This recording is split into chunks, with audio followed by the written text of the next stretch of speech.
اور مجھ کو کیا صاحب، مجھ کو بھی تو نہیں کھانا۔ بس یہیں سے میں چونک گیا کہ اصل بات کیا ہے۔ پرندہ پکڑنے والی گاڑی آتی ہے اور شہر کے پرندوں کو پکڑ کر لے جاتی ہے، اور کوئی پوچھنے والا تو کیا ملے گا، کوئی خدا کا بندہ پلٹ کر بھی نہیں دیکھتا۔ میری سمجھ میں بات آ گئی۔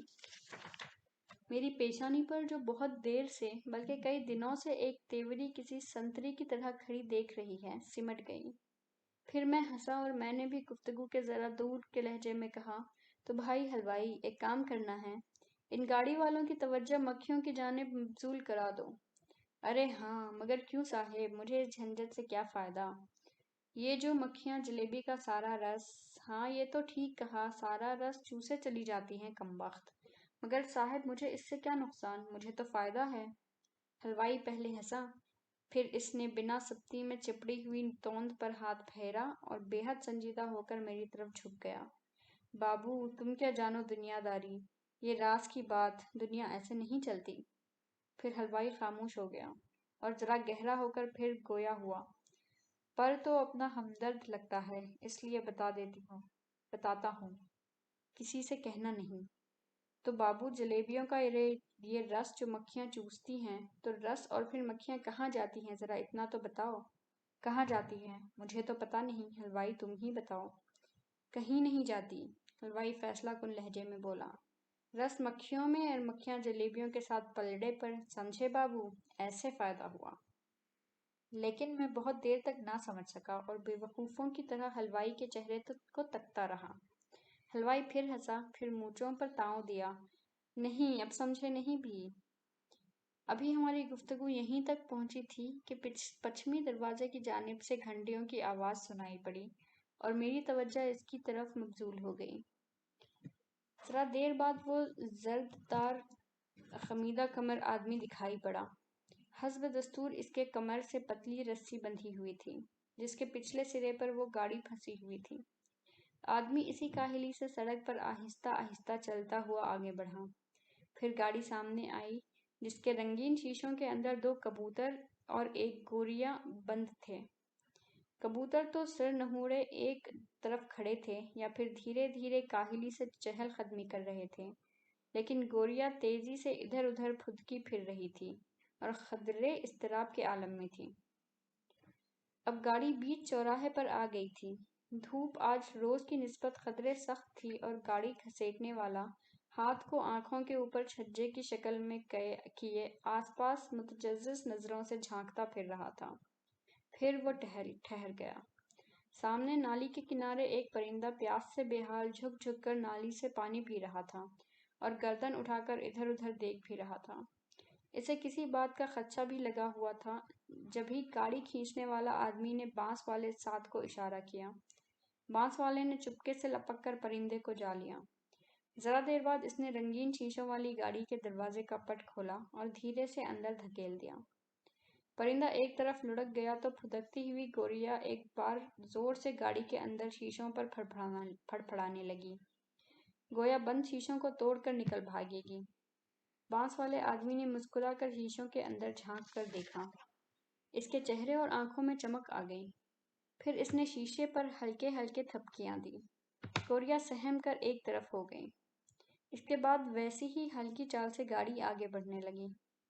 گھنٹیوں کی آواز خاموش فضا میں سنائی دی، ٹن ٹن ٹن ٹن ٹن ٹن۔ ذرا دیر بعد گاڑی نظروں سے اوجھل ہو گئی۔ چلی گئی، ہاں چلی گئی، اس پرندے کو بھی لے گئی۔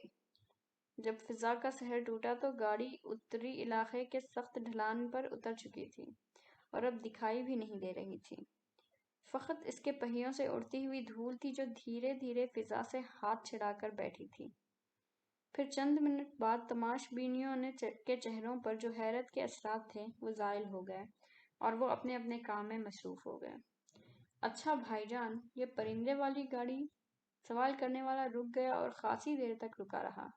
تب میں نے پلٹ کر دیکھا۔ ٹھیک میری پشت پر ایک 10-11 سالہ لڑکا کھڑا میری طرف مجسم سوال بنا تک رہا تھا۔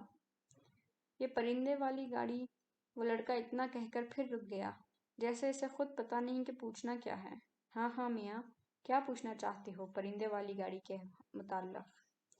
جی بھائی جان، اتنا کہ یہ گاڑی ہے، پرندہ پکڑنے والی؟ ہاں میاں، ہم بھی یہی سوچ رہے ہیں، کیا یہ گاڑی ہے؟ ہر روز دوپہر میں آتی ہے اور شہر کے جتنے پرندے ہاتھ آتے ہیں سمیٹ کر چل دیتی ہے۔ اچھا بھائی جان، ذرا دیر بعد اس لڑکے نے یوں چونک کر سوال کیا، گویا اچانک کوئی بات یاد آ گئی۔ اچھا بھائی جان، کیا یہ لوگ باجی کے لخا کو بھی لے جائیں گے؟ ہاں ضرور لے جائیں گے، فقط دیکھنے کی دیر ہے۔ پھر باجی اچھی کیسے ہوں گی؟ انہیں لقوہ ہو گیا ہے نا۔ حکیم جی نے کہا تھا کہ دواؤں کے ساتھ لقا کبوتر کے پروں کی ہوا بھی چاہیے۔ لڑکے نے بڑی حسرت سے کہا، یوں کہ میں اس کے افسردہ چہرے کی طرف ایک ٹاک دیکھنے لگا۔ ہاں ہاں، بات تو سوچنے کی ہے، لقا کبوتر کو نہیں جانا چاہیے۔ پھر میں کیا کروں، آپ ہی بتائیے بھائی جان۔ میں تو بہت چھوٹا ہوں نا، میری سمجھ میں نہیں آتا۔ میری سمجھ میں بھی نہیں آتا میاں، اور سچی پوچھو تو میں بھی بہت چھوٹا ہوں۔ آپ چھوٹے ہیں؟ وہ لڑکا کھلکھلا کر ہنس پڑا۔ آپ اتنے بڑے ہیں، واہ! لڑکا قہقہے لگانے لگا۔ میں خاموشی سے بدستور اسے دیکھتا رہا اور میں نے دل ہی دل میں کہا، میاں تم ہنس رہے ہو۔ بھائی جان ایک اور بات پوچھوں؟ اس نے ذرا ٹھہر کر دوسرا سوال کیا۔ پوچھو میاں، وہ بھی پوچھ ڈالو۔ آپ اتنے اداس بھائی جان، آپ کبھی ہنستے کیوں نہیں؟ میرا جی چاہا سچ کہہ دو۔ کیسے ہنسوں میاں، اس کا لگا شیشہ گیری میں ہنسنا کوئی کھیل ہے؟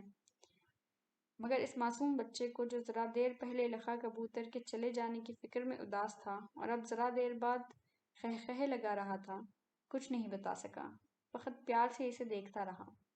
بھائی جان میں آپ کو ہنسا دوں؟ لڑکا بڑی محبت سے میری طرف بڑھا اور میری آنکھوں میں آنکھیں ڈال کر کہا، آپ کہیے تو میں آپ کو ہنسا دوں۔ پہلے تو میں چونکا، دفعتاً مجھے عجیب سا لگا، ناسمجھی میں اس لڑکے نے ذرا اپنے خط سے بڑی بات کہہ دی تھی۔ پھر میں نے ذرا محبت سے تاکید کی، میاں آہستہ بولو، دھر لیے جاؤ گے۔ کسی نے سن لیا تو پولیس والوں کو خبر دے گا کہ یہ کیسا لڑکا ہے، کہ اس کی بہن بیمار پڑی ہے اور اس کا لقا کبوتر بھی چلا جانے والا ہے، اور یہ کہ خود ہنستا بھی ہے اور دوسروں کو ہنسانے کی سوچتا بھی ہے۔ ہونٹ کے ناخن لو میاں، مفت میں پکڑے جاؤ گے۔ بلا سے پکڑ لیا جاؤں گا، لڑکے نے حوصلے سے کہا۔ آپ کہیے تو ہنسا دوں آپ کو؟ ہنسا دو میاں، بڑا کرم ہوگا، بڑی مہربانی ہوگی تمہاری۔ تو پھر دوستی کیجیے۔ اس نے دوستی کے لیے اپنا ہاتھ آگے بڑھایا۔ تم سے دوستی؟ ارے چھٹنکی، تمہارے اتے اتے تو میرے بیٹے ہیں، میں تو تمہارے باپ کے برابر ہوں۔ تو کیا ہوا، باپ بھی دوست ہوتے ہیں؟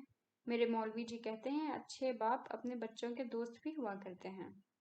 یہ بات ہے تو ہوا دوست آج سے تمہارا۔ میں نے اس کے ننھے سے خوبصورت ہاتھ میں اپنا ہاتھ دے دیا۔ پھر چلیے میرے ساتھ ندی کی طرف، وہاں آپ اور ہم دو ہی ہوں گے، وہاں میں آپ کو ایک چیز دکھاؤں گا۔ وہ لڑکا مجھے گھسیٹتا ہوا ندی کی طرف لے چلا، میں پیچھے پیچھے اور وہ آگے آگے۔ راہگیر پلٹ پلٹ کر ہماری دوستی کو دیکھتے رہے اور ہم پلٹ پلٹ کر راہگیروں کو تاکتے رہے، جن کے کوئی دوست تھے بھی یا نہیں، جن کے کوئی ایسے پیارے بیٹے تھے بھی یا نہیں۔ اور جب ہم ندی کے قریب پہنچے تو اس نے پہلے تو چالاک نگاہوں سے دائیں بائیں دیکھا، ہر طرف سے اطمینان ہو گیا تو اپنے نکر کی جیب میں سے ماچس کی ایک ڈبیا نکالی، مسکرایا، میری طرف پلٹا اور جواب میں نے اتنی ہی ہوشیاری سے پہلے بائیں طرف دیکھا پھر دائیں طرف۔ جب ہر طرف سے اطمینان ہو گیا تو اتنی سرگوشی میں پوچھا، کیا ہے اس میں؟ یہ ہے اس میں، لڑکے نے کہا اور جھٹ سے ماچس کے اندرونی حصے کو باہر دھکیل دیا۔ ماچس کی ڈبیا میں میری آنکھوں کے سامنے ایک بے حد خوش رنگ تتلی نیم چاند سی پڑی تھی، جو باہر کی ہوا اور دھوپ لگتے ہی پھڑ پھڑانے لگی۔ اس کے ننھے ننھے پروں کے ارد گرد زعفرانی رنگ بکھرا ہوا تھا اور پروں کے عین درمیان زیرہ کی برابر سرخی تھی، اور اس سرخی کے چاروں طرف گلابی رنگ سا چھٹکا ہوا تھا، اور پروں کے کناروں پر افشاں چمک رہی تھی۔ ڈوبتے ہوئے سورج کی روشنی میں وہ بے حد حسین دکھ رہی تھی۔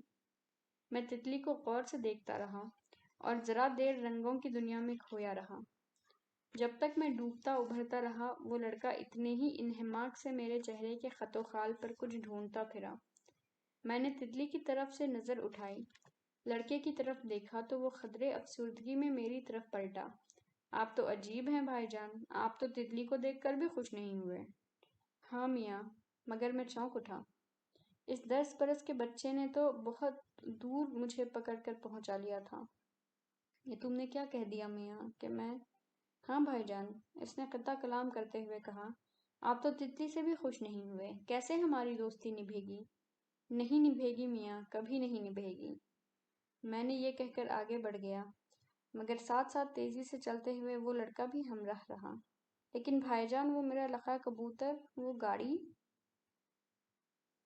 دوسرے دن میں بازار کے سارے لوگوں سے کہتا پھرا، جوتے کاٹنے والے موچی سے، کپڑے بیچنے والے بزاز سے، بھیڑ میں گرے رہنے والے ڈاکٹر سے، روٹی اور دال بیچنے والے سے، راہگیروں سے، سفید پتلون والے سے، تیز رفتار بابو سے، بوجھ ڈھونے والے خلی سے، رنگین دوپٹے والی خاتون سے، جو سڑک پر ہولے ہولے یوں چلتی ہے گویا سارے زمانے کو روند کر گزر جانے کا فیصلہ کر چکی ہے، دونوں سیاست دانوں سے جو آپس میں سازشی انداز میں گفتگو میں مصروف لپکے چلے جا رہے تھے۔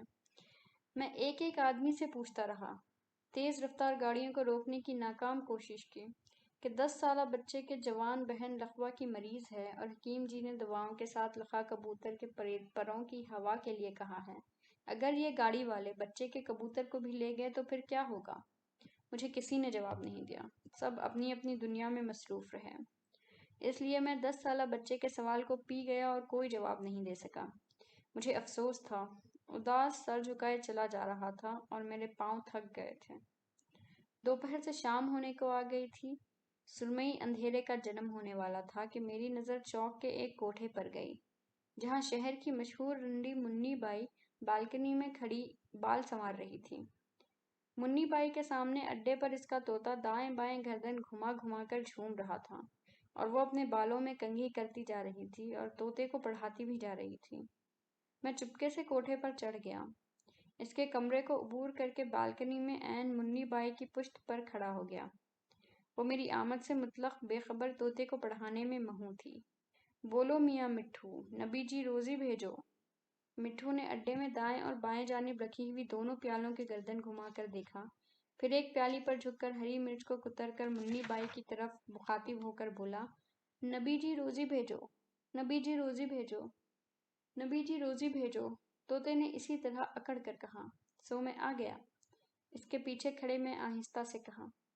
منی بائی سن کر چونک اٹھی، اس نے پلٹ کر مجھے گھورا، ذرا دیر کو سہم گئی، پھر ذرا ڈپٹ کر بولی، تم کیسے آئے جی، کون ہو؟ سیڑھیوں سے جی۔ مجھے نہیں پہچانا منی بائی، مجھے نبی جی نے تمہاری پاس بھیجا ہے۔ منی بائی یہ سن کر ہنس پڑی، اچھا اچھا جی، چلو ادھر بیٹھو تخت پر۔ اس نے کنگھی کے دانتوں سے سنہرے بالوں کا گچھا نکالا، اسے گولی بنا کر اس پر تھوکا، پھر نیچے سڑک پر پھینک دیا۔ بڑی طوطا چشم ہوں منی بائی، ذرا سے میں طوطے کی طرح رنگ بدلتی ہوں۔ جواب میں منی بائی نے ایک اور رنگ بدلا اور مسکرا پڑی۔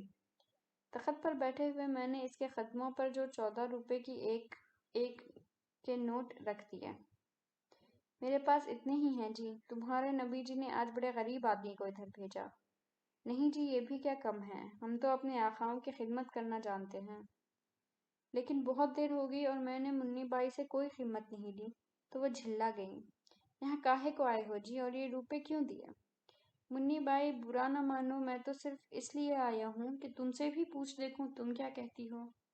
ہاں دیکھتی تو ہوں کبھی کبھی، تو تمہیں کیسا لگتا ہے؟ اچھا جی، اچھا لگتا ہے، پیلے پیلے لال لال خوبصورت ہیشوں میں سے پرندے چہکتے ہوئے بہت بھلے دکھتے ہیں۔ بہت دور سے دیکھتی ہو نا، جتنی دور سے تمہیں چاہنے والے دیکھتے ہیں۔ ہاں جی، اس بالکنی سے۔ وہ کیوں؟ مجھے اتنی فرصت نہیں ہے جی۔ منی بائی نے ناگواری سے میری طرف دیکھا، پھر غالباً اسے میرے 14 روپے کے نوٹ یاد آ گئے تو وہ مسکرا پڑی۔ تو مجھے ذرا قریب سے دیکھو نا۔ سو تو دیکھ ہی رہا ہوں منی بائی، اور تم بھی دیکھ لو گی جس دن گاڑی والے تمہارے طوطے کو پکڑ لے جائیں گے۔ میرے طوطے کو کیوں لے جانے لگے جی؟ منی بائی نے کڑک کر برجستہ کہا، یہ کوئی سڑکوں پر پھرنے والا آوارہ پرندہ ہے؟ یہ تو پالتو ہے میرا ہیرا من۔ ہاں منی بائی، پہلے تو وہ سڑکوں پر ملنے والے پرندوں کو پکڑیں گے، پھر کچھ دنوں بعد لال لال پیلے پیلے خوبصورت شیشوں کے پیچھے سے اور پرندوں کے درمیان یہ تمہارا ہیرا من طوطا دیکھنے میں کتنا اچھا لگے گا۔ تم دیکھو نہ دیکھو، سڑک پر چلنے پھرنے والے لوگ باغ اور دکانوں میں سودا سلف بیچنے والے بنیے ضرور دیکھیں گے، اور سڑک پر جو پرندے پکڑنے والی گاڑی والے دونوں آدمی سکے پھینک دیتے ہیں، ان سکوں کو اور لوگوں کے ساتھ بھی چننے لگوگی اور یہ بھول جاؤ گی کہ کیا بھول جاؤں گی جی، بہت سے سکے مل جائیں گے تو ہیرامن کو کون روتا ہے؟ گاڑی والے اگر ڈھیر سارے سکے پھینک دیں گے تو میں سب چن لوں گی اور بازار سے نیا طوطا لے آؤں گی۔ ارے منی بائی، ہوش کے ناخن لو، یہ دنیا ہے اور دنیا ساری بڑی مطلبی ہے۔ مان لو بازار میں طوطا نہ ملا اور ملا تو ایسا پڑھنے والا نہ ملا، اور پڑھنے والا بھی مل گیا تو اس کی زبان میں یہ تاثیر۔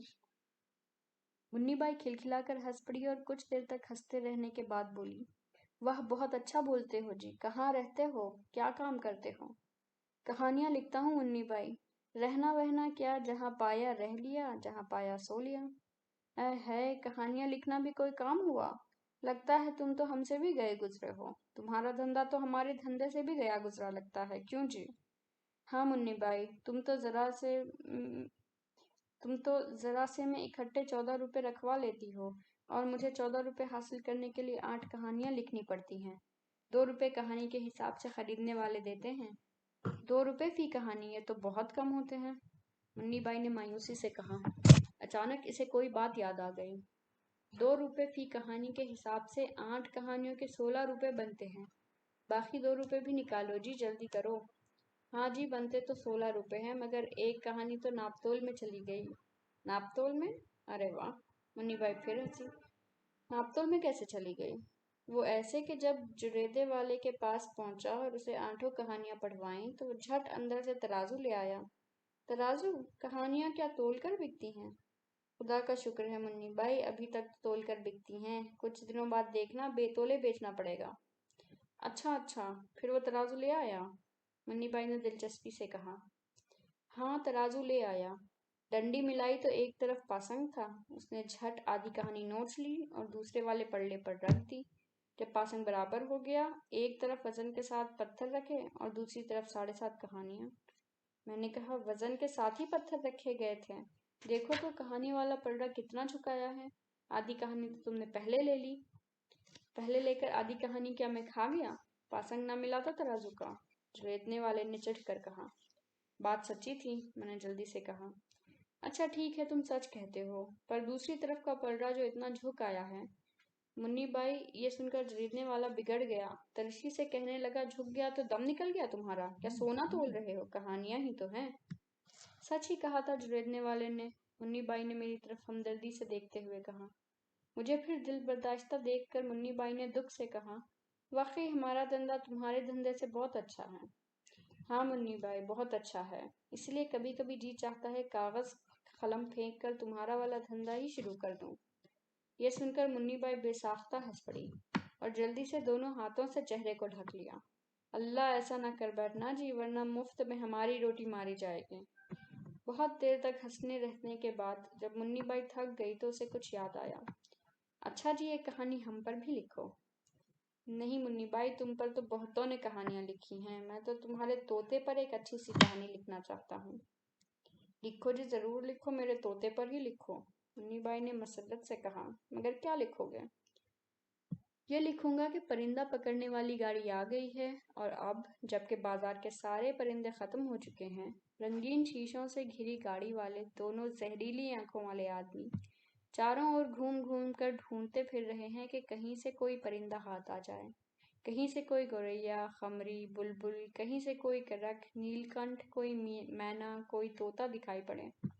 اتنے میں ان کے چاروں زہریلی نگاہیں تمہارے طوطے پر پڑتی ہیں اور دونوں کھل اٹھتے ہیں۔ پھر لمبے بانس والا آگے بڑھتا ہے اور چپکے سے طوطے کے بائیں بازو پر لیسدار رطوبت والے گچھے کو چھو دیتا ہے۔ طوطا پھڑپھڑاتا ہے، تھر تھراتا ہے، اڑنے کی کوشش کرتا ہے اور برسوں کے اڈے کو غیر محفوظ جان کر بالکنی کے ریلنگ کا سہارا لینا چاہتا ہے، مگر لے نہیں پاتا اور تڑپتا ہوا نیچے آ رہتا ہے جہاں وہ آدمی کھڑا ہے۔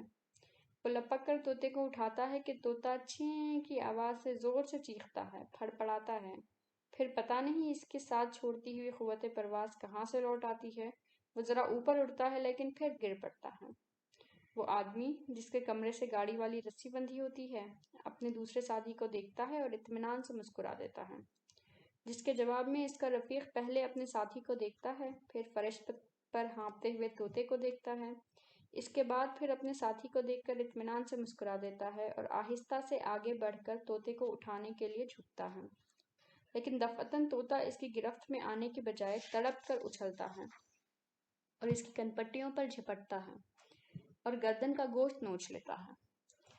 اس آدمی کے منہ سے چیخ نکلتی ہے جسے سن کر اس کا دوسرا ساتھی لپکتا ہے اور طوطے کی گردن پر ہاتھ ڈالنا ہی چاہتا ہے کہ طوطا گھور کر دوسرے آدمی کو دیکھتا ہے۔ اس کی چھوٹی چھوٹی آنکھیں پھیل جاتی ہیں اور ان میں لہو اتر آتا ہے۔ وہ اپنی پوری طاقت کو سمیٹتا ہے اور دہل کر دوسرے آدمی پر بھی حملہ کر دیتا ہے اور اس کے سارے چہرے کو نوچ کر لہو لہان کر دیتا ہے۔ وہ آدمی بھی اٹھتا ہے اور جلدی سے اپنے دونوں ہاتھوں کی مدد سے طوطے کو خود سے الگ کرتا ہے اور اسے زور سے زمین پر پھینک دیتا ہے۔ اب دونوں آدمی طوطے کے اطراف کھڑے اسے حیرت سے دیکھ رہے ہوتے ہیں اور طوطا آہستہ آہستہ ٹہلتا ہوا کبھی پہلے آدمی کی طرف جاتا ہے، پھر اسی اطمینان خاطر سے ٹہلتا ہوا کبھی دوسرے آدمی کی طرف لوٹ جاتا ہے اور دونوں کو اپنی خون آشام نظروں سے گھور رہا ہوتا ہے۔ اور اتنے میں منی بائی جلدی سے کہہ اٹھتی ہے، میں لپک کر جاتی ہوں اور اپنی چادر طوطے پر ڈال دیتی ہوں، اس کو پکڑ کر گاڑی والے کے حوالے کر دیتی ہوں اور اس سے جب بہت سے پیسے ملنے والے ہوں تو کیا میں طوطے کو یہ سب کرنے دوں گی؟ منی بائی حقارت سے میری طرف دیکھتی ہے اور تھوک دیتی ہے، ایسے کہانی لکھی جاتی ہے جی؟ جواب میں منی بائی کے چہرے کو میں دیکھتا ہوں، اڈے پر ادھر سے ادھر ہوتے ہوئے طوطے کو دیکھتا ہوں اور پھر ایک بار پلٹ کر طوطے کو دیکھتا ہوں۔ پھر گاڑی والے منی بائی کے نبی جی سے روزی بھیجو کی منت کرنے والے طوطے کو بھی لے جاتے ہیں۔ رفتہ رفتہ شہر سونا ہو جاتا ہے، کہیں کوئی پرندہ، کوئی گوریا، کوئی بلبل، مینا، طوطا، کوئی مرغ، کوئی فاختہ نظر نہیں آتی۔ شام ڈھلے درختوں پر بسیرا لینے والی چڑیوں کی چہکار سنائی نہیں دیتی۔ لاجوردی آسمان پر سفید بگلے، توازن سے اڑنے والے بگلے بھی نہیں دکھائی دیتے۔ بھری دوپہر کی خاموش فضا میں چیلوں کی درد بھری چیخ بھی نہیں سنائی دیتی، کبوتر کے غٹرغوں، پہیے کی پیکہاں، مینا کی ٹوئیں ٹوئیں کی آواز سے کان محروم ہو جاتے ہیں، حتیٰ کہ مولوی صاحب کے مرغ کی اذان بھی کہیں کھو گئی ہے۔ لیکن بازار اور رونق بازار میں کوئی فرق نہیں آتا۔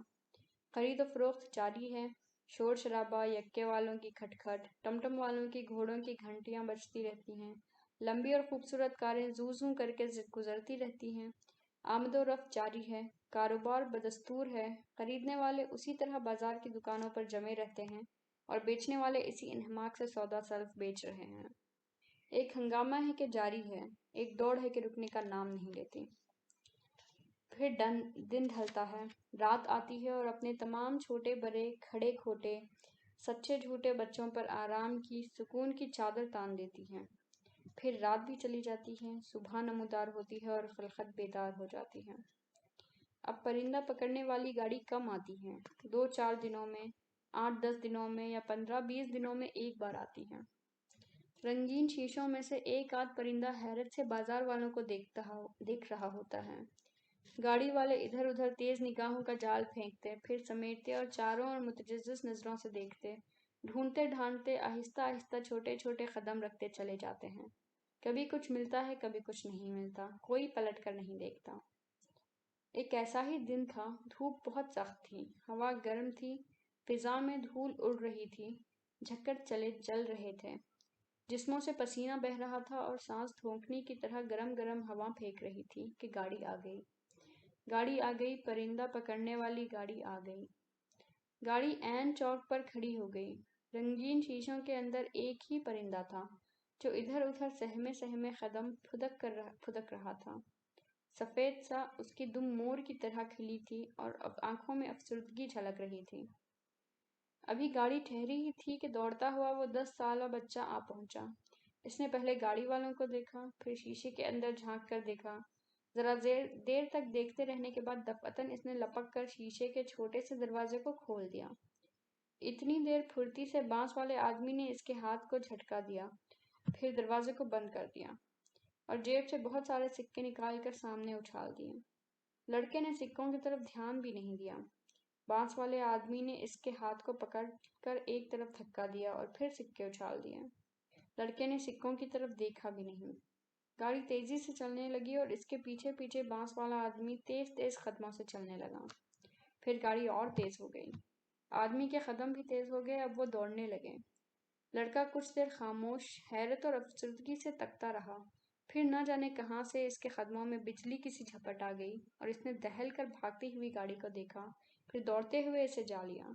وہ شیشوں پر زور زور سے گھونسنا مارنے ہی والا تھا کہ بانس والے آدمی نے اس کے وار کو اپنے ہاتھ پر روک لیا اور بچے کو زور سے، بہت زور سے دھکا دیا۔